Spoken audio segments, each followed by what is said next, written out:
오늘 본문 고린도전서 10장 14절부터 22절의 말씀을 가지고 조상제사의 정체라는 제목으로 함께 은혜를 나누겠습니다. 지난주 우리 명절 시작하기 전에 했으면 더 좋았을 텐데 우리가 이 제사에 관한 문제, 사실 우리 그리스도인들에게 큰 숙제이기 때문에 이에 대한 말씀도 듣고 바른 지식을 가져야겠다는 생각으로 오늘 이 말씀을 함께 나누려고 합니다. 1920년 9월 1일 동아일보에 기록된 내용입니다. 1920년도 제가 인터넷에 찾아봤더니 1920년도에 동아일보가 있었나 찾아봤어요. 그랬더니 1920년도 4월 달에 동아일보가 발간을 했더라고요. 참 오래됐죠. 어쨌든 그해 9월 1일 동아일보 천면에 그런 기사가 실렸습니다. 제목이 이렇게 돼 있어요. 무지몽매한 기독교의 희생자, 남편이 예수교를 믿어 상식을 패한 결과 며느리가 대신 죽어. 이런 기사가, 제목의 기사가 실렸습니다. 경북 영주의 권성화라는 사람의 이야기입니다. 그의 아내 박신혜가 있습니다. 그리고 그의 시어머니가 돌아가시게 돼요. 그러니까 이 권성화의 어머니가 돌아가신 겁니다.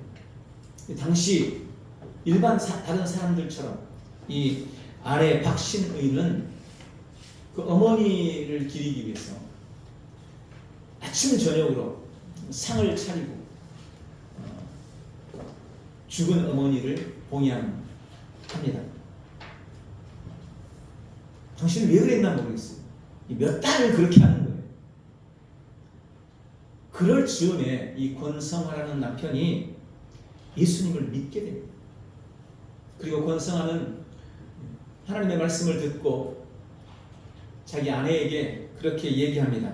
이제 내가 예수님을 믿었고 이 제사가 잘못된다는 것을 알았기 때문에 더 이상 제사하지 않았으면 좋겠다. 그러니 당신도 이제 괜한 수고를 그만두라. 그리고 자기 아내에게 이야기한 거예요. 그래도 아내는 당신은 예수 믿어서 못하지만 나라도 어머니께 대한 공경을 다해야 되지 않겠냐 이러면서 어머니께 대한 효성을 다하게 해달라고 이야기를 합니다. 그래도 남편이 더 이상 안 된다고, 나는 이제 예수님 믿기로 했으니까 제사는 드릴 수 없다라고 거절하게 되자 그 아내는 남편의 불효는 내가 져야 된다, 내가 대신해야 되겠다 라고 생각하고 시어머니의 신주단지를 뒷산에다 묶고는 그만 연못에 빠져서 자살을 하게 됩니다. 이 사실이 알려지게 됐습니다. 그리고 기독교인의 제사 문제에 대해서 이슈가 되고 기독교인들은 이렇게 불효를 저지른다 라고 하면서 사회적인 큰 이슈가 됐습니다. 그 일 이후로 기독교는 한국 사회에서 제사하지 않는다는 이유로 불효의 종교로 낙인을 찍히게 됐죠. 명절 때가 되면 제사의 문제로 갈등하는 성도들이 참 많이 있습니다. 그리고 그것 때문에 여러 가지 질문도 많이 던지죠. 아니, 우리 집은 대대로 제사해 왔는데 나만 어떻게 제사를 안 지냅니까? 마음으로는 주님을 섬기고 그냥 몸만 가서 제사 지내면 안 될까요? 몸으로는 절하면서 하나님이 용서하여 주시옵소서 이렇게 하면 안 되겠습니까? 라고 사람들이 묻습니다. 또 어떤 사람들은 그저 돌아가신 부모님을 공경하고 조상을 섬기는 건데 그게 뭐가 문제냐 라고 반문하기도 하고, 또 어떤 사람들은 아니 똑같이 예수 믿으면서 천주교는 절해도 괜찮고 제사해도 다 괜찮은데 왜 유별나게 기독교만 이렇게 못하게 하느냐라고 묻기도 합니다. 사실 요즘에야 그런 일들이 많지 않지만 제가 어렸을 때만 해도 이 제사 문제 때문에 얼마나 다툼이 많았는지 몰라요.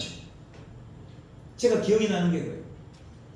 초등학교 때 추석이나 설이 지나고 나면 주일날 교회 가면 전도사님이 물어봐요. 자, 이번에 명절날 절하는 사람 손 들어봐. 그럼 쭈뼛쭈뼛 눈치 보다가 손을 들면 나와. 이래가지고 차로 때렸어요. 손바닥 내리면서. 근데 요즘에 그랬다가 큰일 나겠죠. 사실 교회들도 그런 부분에 대해서 괜히 오해하거나 또 그것 때문에 시험 들까봐 강하게 이야기도 못합니다. 그래서 별다른 언급 없이 그저 개인의 신앙이나 개인의 상황에 맡겨버리고 마는 경우도 많이 있습니다. 그러나 우리 성도는 제사, 특별히 조상 제사에 대한 성경의 가르침을 분명히 알고 그에 맞는 성도로서의 바른 삶을 살아나가야 할 것입니다. 아까 카톨릭 문제도 얘기했지만 현재 카톨릭은 조상 제사에 대해서 매우 허용적이고 인정하고 있습니다. 그래서 그건 뭐 아무것도 아닌 것처럼 자연스럽게 생각을 하지만 카톨릭도 처음부터 그랬던 것은 아닙니다. 1784년 북경 사절 단원이었던 이승훈이라는 사람이 북경에 가가지고 천주교 세례를 받습니다. 그리고 귀국해서 자기 친구 이덕주에게 세례를 주게 되는데 이것이 조선 카톨릭의 시작이라고 알려져 있습니다. 처음 카톨릭은 제사에 대해서 매우 비판적인 입장이었습니다. 당시 우리나라 카톨릭 신자들은 이 신앙을 가지면 모든 집안에 오셨던 신주단지들을 불태우고 제사를 거부했습니다. 1791년 충남의 양반 가문이었던 양칠중이라는 사람이 모친상을 당하게 됩니다. 그는 자기 집안에 있던 모든 신주단지들을 불태우고 제사를 드리는 것을 거부했습니다. 이 일이 시작이 돼서 엄청난 천주교인들이 박해를 당합니다. 그리고 천주교에서는 그것을 신해 박해라고 부르게 됩니다. 곧이어서 1801년, 그러니까 한 10년 뒤인 신유 박해가 일어나게 되는데 이 당시에는 이 주진모 신부 등 약 300여 명의 천주교 신자들이 조상 제사 문제로 인해서 순교를 당하게 됩니다. 이 제사 문제로 300여 명이 그때 죽임을 당했습니다. 전국에서. 그 후 100여 년 기간의 시간 동안 조상 제사의 문제로 카톨릭 신자들이 엄청난 박해를 받았는데 그때 이 100여 년간에 죽은 카톨릭 신자의 숫자가 8,000명입니다. 우리나라에서. 왜 죽었을까요? 조상 제사 때문에 그런 겁니다. 이 제사의 문제에 대해서 반대하고 제사를 거부하다가 사람들로부터 박해를 받고 핍박을 받아서 죽은 사람이 무려 8,000여 명. 서울 양화진의 절두산이 그들이 순교했던 장소, 성지입니다.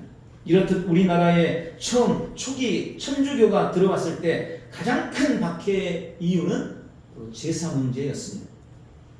카톨릭은 1517년 교황 클레멘트 2세가 죽은 조상에 대한 제사를 금지하면서 그것을 우상 숭배로 규정했었습니다. 그리고 그 규정은 1900년도까지 계속되었습니다. 그 영향으로 우리나라 천주교인들이 그렇게 제사에 대해서 반대하다가 8,000여 명이 넘는 사람들이 죽임을 당했던 거예요. 그런데 그런 천주교의 분위기가 1931년도부터 바뀌기 시작합니다. 1931년에 교황청의 입장이 변화됐어요. 여기에는 정치적인 입김이 강하게 작용했습니다. 세계 2차 대전이 한참이었을 때 세계 2차 대전의 주범들이 어느 나라입니까? 세 나라로 봐요. 독일, 일본, 그리고 이탈리아입니다. 이탈리아는 로마를 포함하고 있습니다. 로마의 교황청을 품고 있던 이탈리아 독재자 무솔로니가 자신은 정치를 장악하고 교황한테는 너는 종교를 장악해라. 서로 협력관계가 된 거예요. 그래서 교황 당시 피우스 12세는 무솔로니의 독재와 그의 학정을 비호해주고 무솔리니는 무력으로 로마의 교황청을 지켜주면서 권력을 서로 나누어 가지게 된 겁니다. 그러다가 중국과의 일본의 전쟁이 벌어져. 이걸 중일전쟁이라고 부르죠. 중일전쟁 당시에 일본이 이탈리아와 동맹을 맺고 이탈리아에게 도움을 청합니다. 당시 일본이 가장 크게 반대에 부딪혔던 것이 뭐냐면 중국과 만주 또 우리나라에서 가장 큰 저항이 뭐였냐면 동방요배와 신사참배였어요. 이걸 거부한 거예요. 조상숭배를 못하게 하고 또 신사참배를 안 하려고 하고 동방요배를 안 하려고 하고 특히 천주교인들도 그렇고 기독교인들도 그렇고 이걸 안 하니까 계속 반대 부딪히니까 일본이 이탈리아에게 도움을 요청하게 되는 겁니다. 그때 이 이탈리아의 무솔로니가 교황에게 영향을 행사하게 되어집니다. 그래서 결국 1936년 5월 26일 교황 피우스 12세는 조상에 대한 제사 그리고 동방 요배, 신사 참배를 공식적으로 허용하고 맙니다. 교황은 공자를 숭배하고 천황을 숭배하는 것 그리고 조상을 숭배하는 것은 선조에게 효성을 표시하는 것이고 나라에 대한 애국적인 행위다라고 규정을 해요. 그러니까 조상 숭배하는 것, 신사 참배하는 것, 동방 요배하는 것 이런 것은 애국적인 행위다. 그러니까 적극적으로 권해야 된다. 이렇게 해서 천주교의 입장이 바뀌게 된 겁니다. 그리고 그때로부터 천주교회는 우리나라 특히 천주교회는 조상 숭배에 대해서 허용하게 되고 지내오게 된 거예요. 그러다가 1995년도에 공식적으로 조상 숭배에 대해서 믿음에 미배되지 않는다라고 확정하고 규정하게 되어집니다.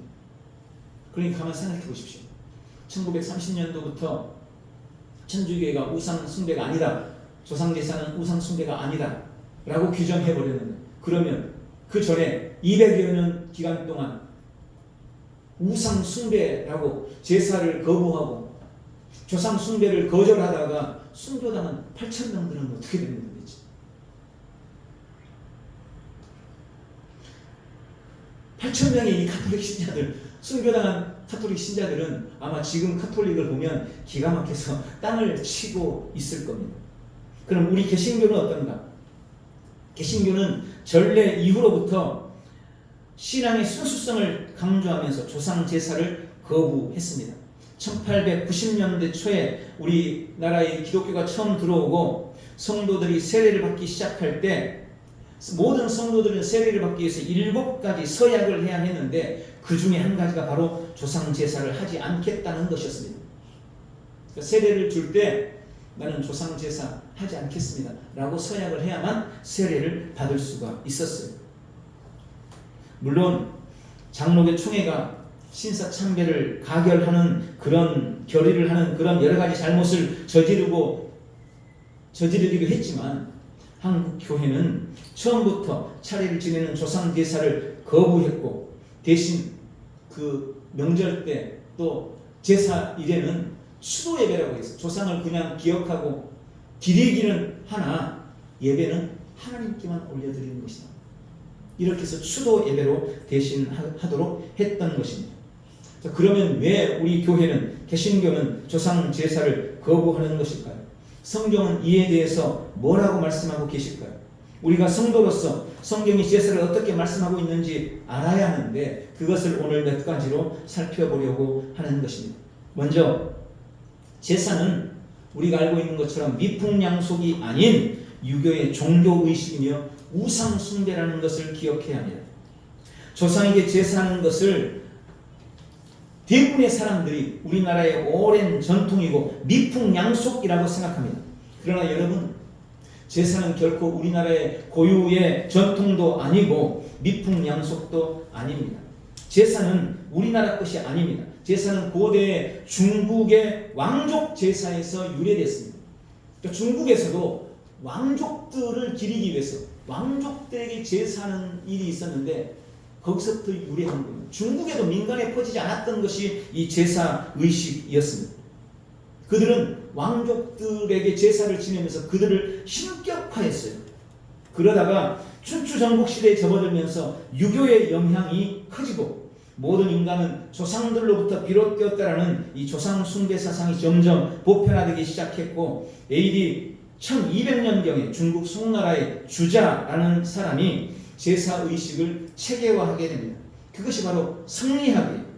우리나라는 성리학이 전래된 우리나라에 성리학이 처음 들어올 때 고려 마렵에 우리나라에 성리학이 들어오게 되었는데 이 주자 가래라는 책을 통해서 조상 숭배 사상이 생겨나기 시작했고 이어서 이성계가 이제 조선을 세울 때 성리학을 통치 기반으로 삼음으로써 조상 제사가 점점 자리를 잡기 시작했습니다. 원래 우리나라에 우리가 잘 아는 뭐 삼국시대, 또 고조선, 또 뭐 신라백제, 뭐 다 이럴 때 이런 우리나라에는 조상 숭배라는 개념 자체가 없었어요. 그럼 그때는 뭐가 있었느냐? 천신 숭배.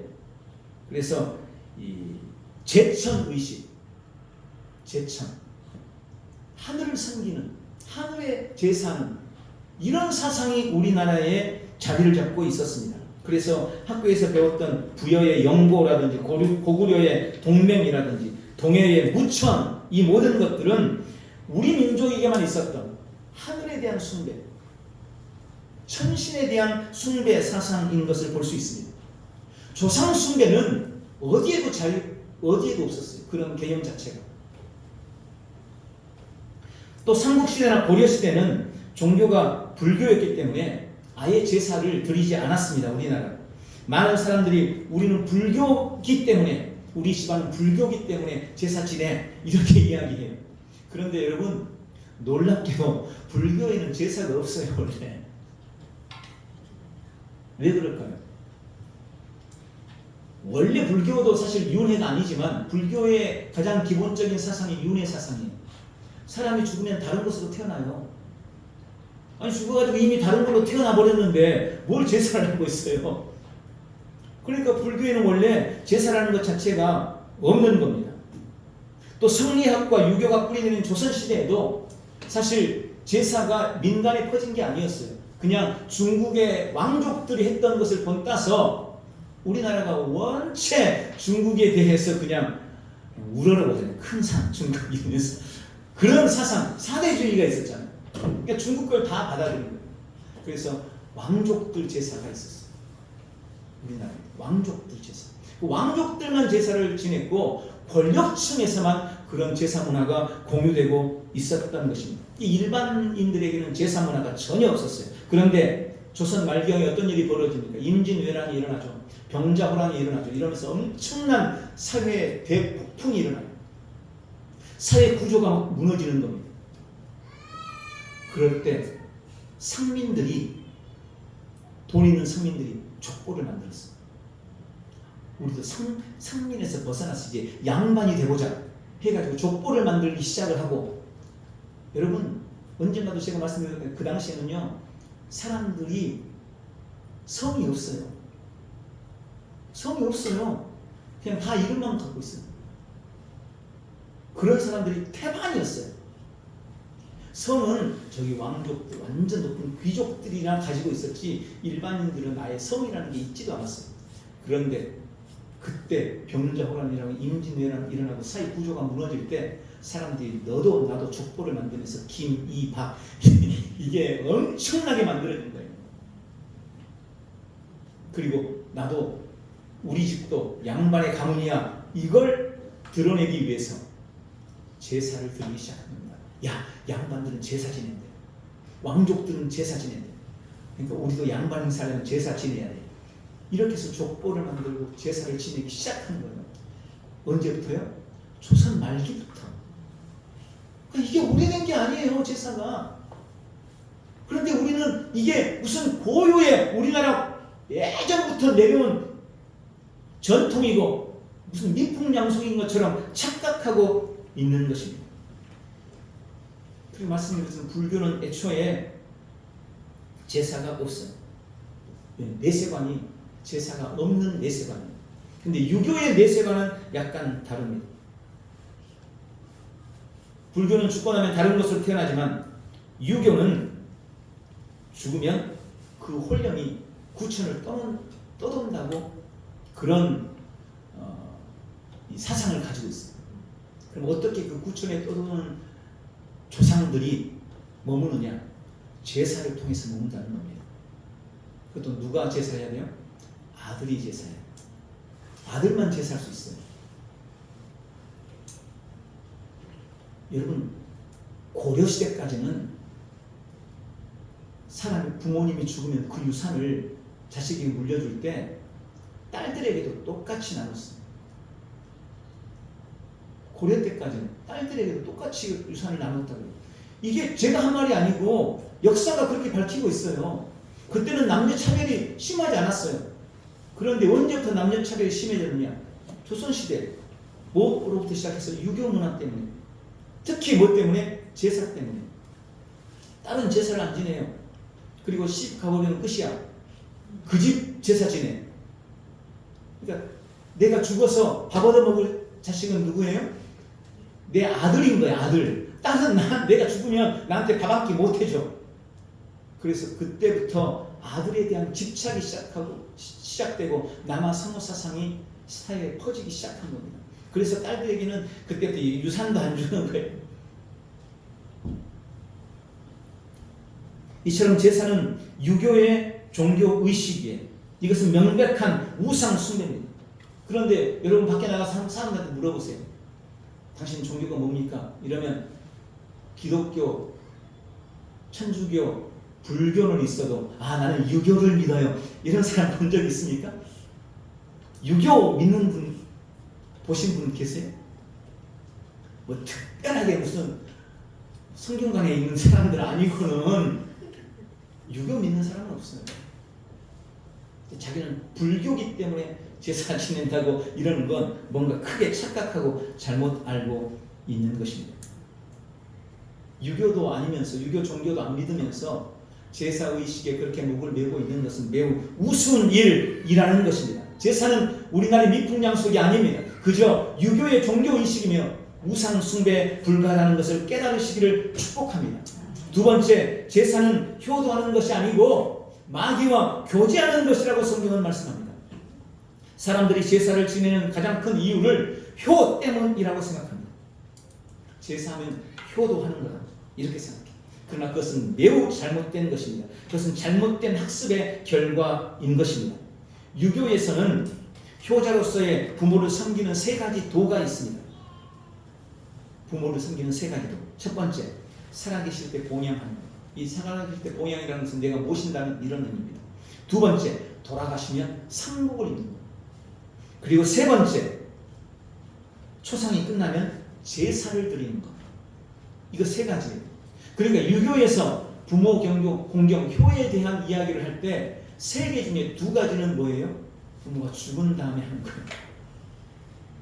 죽은 다음에 하는 거예요. 그러니까 유교에서는 부모가 죽은 다음에 잘 모시는 게 효도라고 생각하는 거예요. 살아있을 때야 그냥 집에서 같이 살면 되는 거고,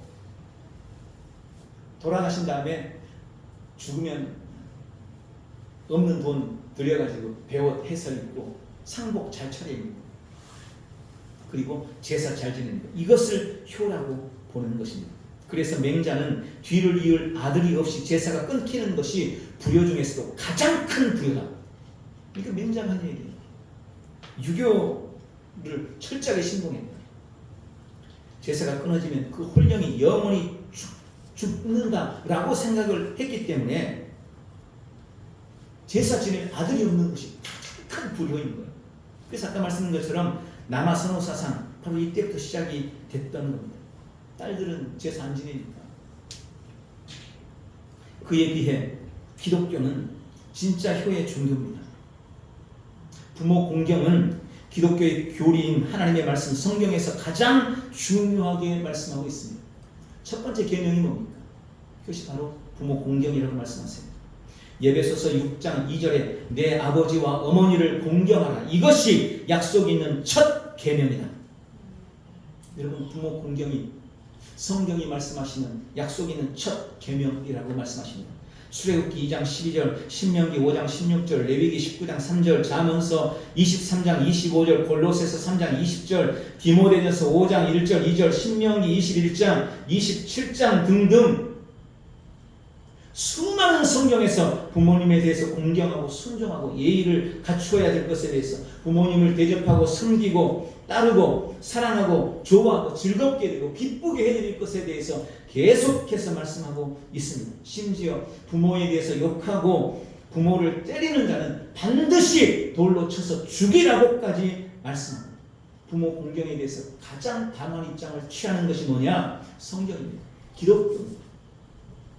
그런데 우리나라는 아까 말씀드린 것처럼 단지 죽어서 제사 안 지낸다는 이유로 기독교를 불효의 종교로 매도한 것입니다. 그러나 성경이 그렇게 효에 대해서 강조하고 기독교가 그렇게 부모 공경에 대해서 말씀하지만 성경 어디에도 죽은 부모에게 제사 잘 지내야 된다라는 말은 단 한마디도 없습니다. 여러분, 애초에 산자와 죽은 자는 서로 교통할 수가 없습니다. 산자는 죽은 자를 만날 수 없습니다. 죽은 자 역시 산자에게 어떤 영향도 미치지 못합니다. 성경은 이것을 명확하게 하고 있고, 그렇기 때문에 우리가 살아서 부모를 공경하는 것이 진짜 공경이지, 죽은 이후에 하는 어떤 행위도 부모 공경이 될 수 없는 겁니다. 아니 목사님, 저 꿈에 가끔 부모님 만나요. 그건 꿈이니까 그래요. 그건 개꿈이에요 그냥. 그게 부모가 오는 게 절대 아닙니다. 그럼 진짜 효도가, 제사가 진짜 효도일까? 여러분, 만약에 내가 제사할 때 진짜 우리 부모가 온다면, 여러분 제사 몇 번이나 지냈어요? 예전에 많이 하는 사람들은 막 1년에 12번 이런 거 있고, 보통 돌아가신 날 그리고 명절 많아봤자 몇 번 안 돼요. 진짜 내가 제사 지낼 때 우리 부모님이 와가지고 내가 차려놓은 그 상을 먹는다면, 아니 1년에 한 서너 번 밥 주고 마는 거예요. 자기는 하루 3끼 차려 먹으면서 부모님한테는 1년에 3번, 많아봤자 한 달에 한 번 밥 한 끼 주고, 그걸 효도라고 말을 하는 겁니까 도대체? 상식적으로도 말이 안 되는 것입니다. 그리고 그 귀신이 진짜 내 부모의 조상이라면, 아니 자식이 부모에게 제사하면 잘못 지냈다고 부모가 자식한테 해코지를 합니까? 그런 부모는 어디에도 없어요. 오늘 성경 본문은 그렇게 말합니다. 대저 이방인의 제사하는 것은 귀신에게 하는 것이요 하나님께 하는 것이 아니니 나는 너희가 귀신 마귀와 교제하는 자가 되기를 원하지 아니하노라. 어떤 사람도 이거 귀신이, 이거 부모님 귀신 아닌가 이렇게 생각, 아니 그거 아니에요. 이건 사탄 마귀를 말하는 거예요. 마귀. 여러분, 사람은 죽으면 절대 귀신이 안 됩니다. 요거부터 사람이 착각해요. 죽으면 귀신 된다고. 귀신 안 돼요. 지옥 아니면 천국으로 가는 거예요. 이 귀신은 애초부터 존재했던 사탄 마귀를 말하는 겁니다. 사탄 마귀와 그의 타락한 천사들, 그게 귀신이에요. 여기서 말하는 이 귀신에게 하는 것은 우리 죽은 부모 귀신이 아니고 타락한 천사, 사탄 마귀 귀신을 의미하는 것입니다. 그러므로 속지 마십시오. 제사는 진짜 조상을 섬기는 것이 아니라 마귀를 불러들이는 것이고 마귀를 섬기는 일인 것입니다. 세 번째, 왜 우리가 귀신에게 제사하지 않는가? 제사는 축복의 비결이 아니라 도리어 화를 부르기 때문에 그렇습니다. 사람들은 제사가 부모에게 효도하는 것이라고, 부모와 조상을 섬기는 것이라고 이야기합니다. 그러면서 그들의 내면 속에는 그런 생각이 있어요. 내가 부모를 잘 섬기고 제사를 잘 지내면 우리 부모가 나에게 복을 줄 거야. 그런데 또 그 깊은 내면을 살펴보면, 혹시 우리 집에, 우리 가정에 화가 임할까봐, 내가 우리 조상들을 잘 못 섬기면, 제사하지 않으면 혹시 뭔가 잘못될까봐, 실제로 사람들이 뭔가 문제가 생기면 이게 뭐가 문제일까 이러고 가서 이장도 다시 한번 해보고, 지금 무덤탕 안 좋아서 이런다 이런 거 고민하잖아요. 그런 바탕이 우리 마음속에 나도 모르는 사이에 있는 거예요. 그래서 이게 얼마나 어리석은 것인 줄을 알아야 합니다. 여러분, 이런 제사에다가 길, 흉, 화복을 의존하는 것은 전통 무속신앙인 미신과 관계가 있어요. 이건 불교도 아니고 이건 유교도 아닙니다. 여러분, 우리나라에 처음 불교가 들어올 때가, 공부 좀 하신 분들은 잘 알죠.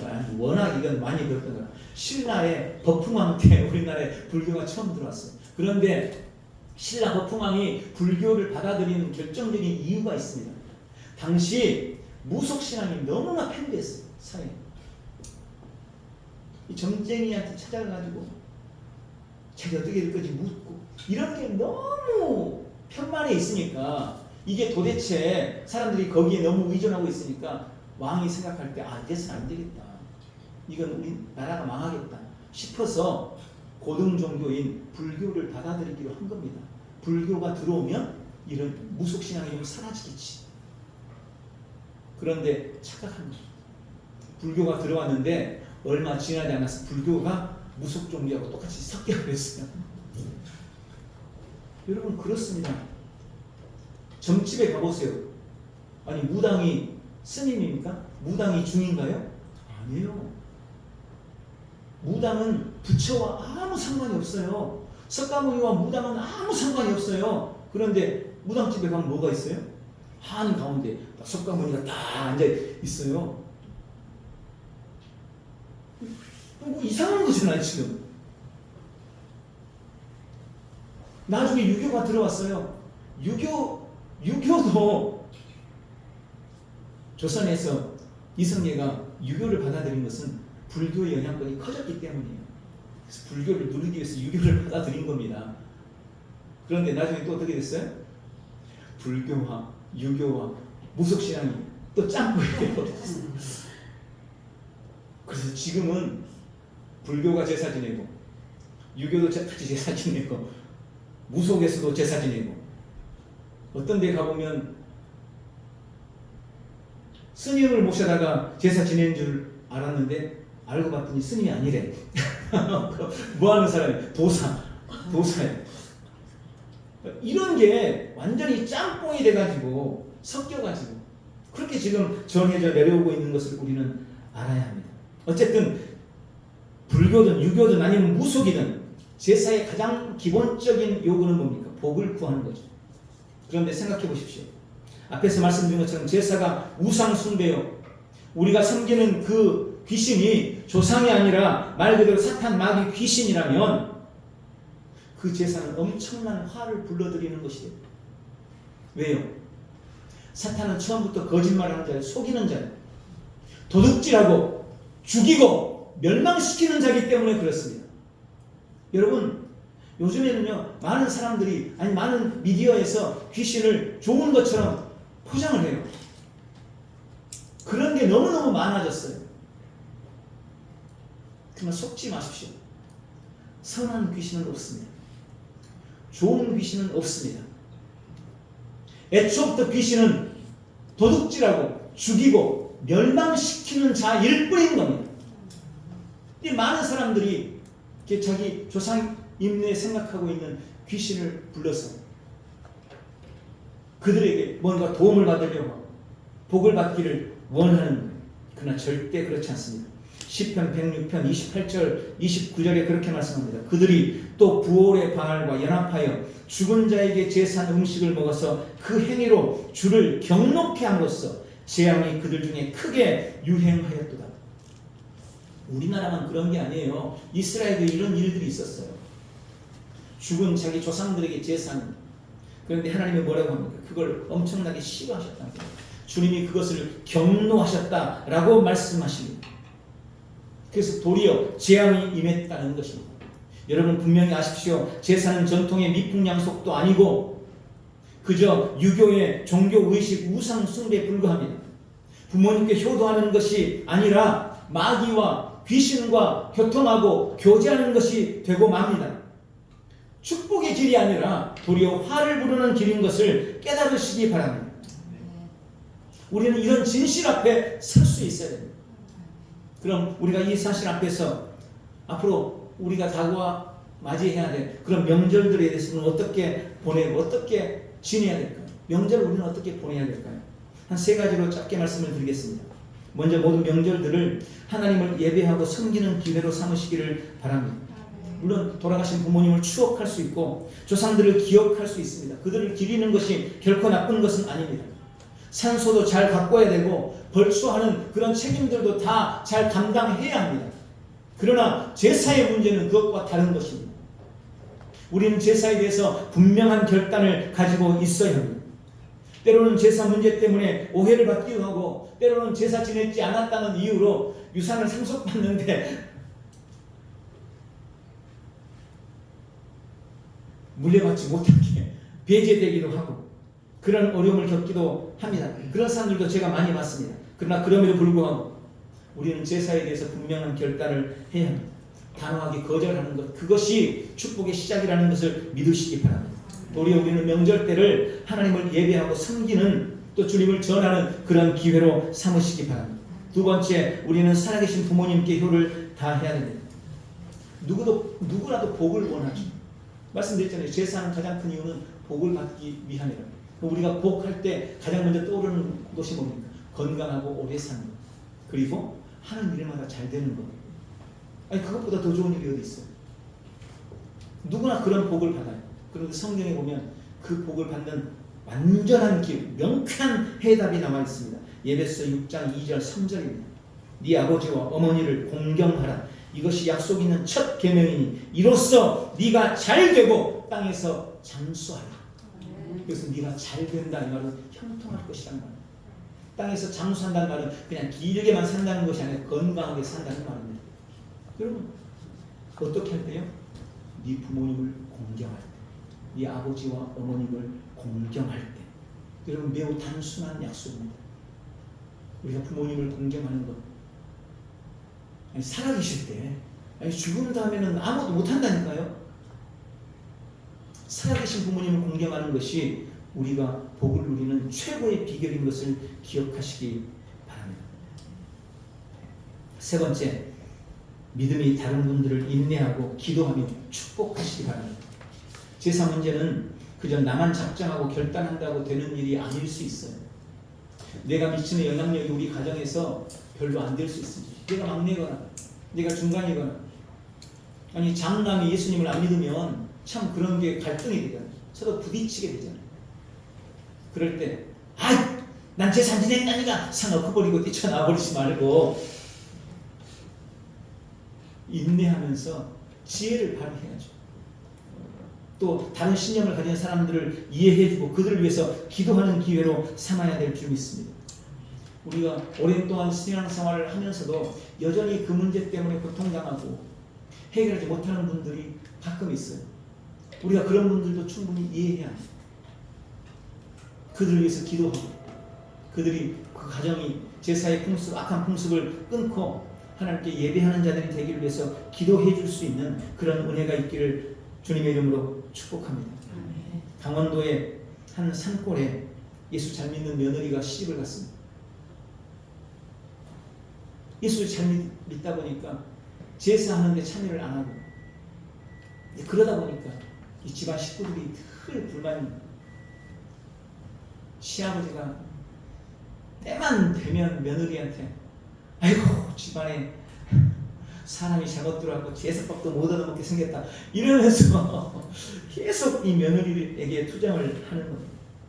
어느 날 시아버지가 점심때가 됐는데 대천마루에서 낮잠을 자고 있었습니다. 깊이 잠들어 있는 시아버지를 보고 이 며느리가 다른 날보다 훨씬 더 진수성찬을 차렸어요. 그리고 주무시고 계시는 그 시아버지 발 앞에다가 진수성찬을 차려놓고, 그리고 집에 하얀 소복을 입고 그 발 앞에서 아버님께, 주무신 아버님께 막 절을 하면서 그러는 거예요. 아버님 일어나서 식사하십시오. 아버님 일어나서 식사하십시오. 한 시간을 그렇게 했는데 이 아버지가 잠이 깊이 들어가지고 깨질 않는 거예요. 한 시간 뒤에 배가 고파가지고 아버지가 일어났는데, 시아버지가 일어났는데 보니까 며느리가 웬 상을 차려놓고 이제 막 치우고 있는 겁니다. 근데 가만 보니까 제사상 같은 거 치우고 있어요. 그리고 하얀 소복을 입고 있어요.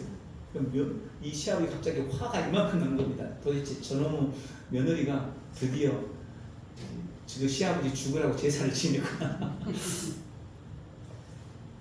이렇게 생각을 하면서 화를 냈습니다. 네가 예수 믿더니 미쳤냐? 시아버지는 밥도 안 먹었는데 저만 밥을 처먹고 치우고 이 제사상은 뭐냐? 시아버지 빨리 죽으라고 제사 지낸 거냐? 이러면서 막 소리를 질렀습니다. 그때 이 며느리가 조용히 시아버지에게 말했습니다. 아버님, 그것 보세요. 주무시는 아버님한테 제가 밥 차려놓고 한 시간을 절을 하면서 식사라고 말씀을 드렸어도 아버님 주무시느라고 그 식사 못했잖아요. 그런데 주무시는 아버님도 제가 차려놓은 식사를 못 드셨는데 죽은 아버지가 죽은 다음에 내가 진수성찬을 차린들 죽은 아버님이 어떻게 식사를 하시겠습니까? 아버지가 그 말을 듣더니 아무 말 할 수가 없는 거예요. 그러다 뭔가 남다른 생각이 들었던 것 같아요. 몇 달 뒤에 며느리가 교회에 가겠다고 나섰는데 이 시아버지가 쭈뼛쭈뼛 뒤에서 따라 나오더니 그때부터 교회를 다니기 시작했다고 합니다. 여러분, 여전히 제사의 문제가 우리 가정에 어려움이 될 수도 있고 또 그 힘듦이 몇 년을 더 갈지 모르는 그런 지경에 있을 수도 있습니다. 그러나 우리는 이 제사에 대해서 분명한 지식을 가지고 있어요. 내가 바르게 알 때 바르게 설명해 줄 수 있어요. 그래도 사람들은 상식적이잖아요.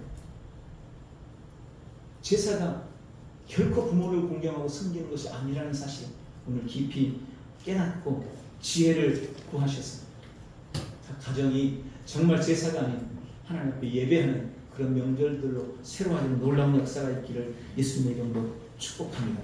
기도하겠습니다. 전능하신 하나님 아버지, 우리에게 지혜를 허락해 주셔서 감사합니다. 우리의 삶의 이유, 나의 예배와 찬송, 우리의 경배의 이유가 오직 하나님 한 분뿐이신 것을 기억합니다. 이 땅을 뒤덮고 있는 모든 우상 숭배 악한 죄악을 아파하며 용서를 구합니다. 주님, 모든 사람들이 조상 제사의 악한 풍습을 버리게 하시고 오직 하나님만이 모든 감사의 이유이시며 영광 받으실 분이신 것을 깨닫게 도와 주시옵소서. 이 땅 구석구석에서 주님을 찬송하는 소리, 주님의 말씀을 묵상하고 선포하는 소리들이 힘차게 들려오도록 은혜를 베풀어 주옵소서. 오늘 오랜 사탄의 거짓말이 적나라하게 드러나고 진리가 주는 참 자유와 기쁨과 승리만이 이 땅에 우리 온 성도들의 가정에 임하도록 역사해 주시옵소서. 예수님의 이름으로 기도하옵나이다. 아멘. 우리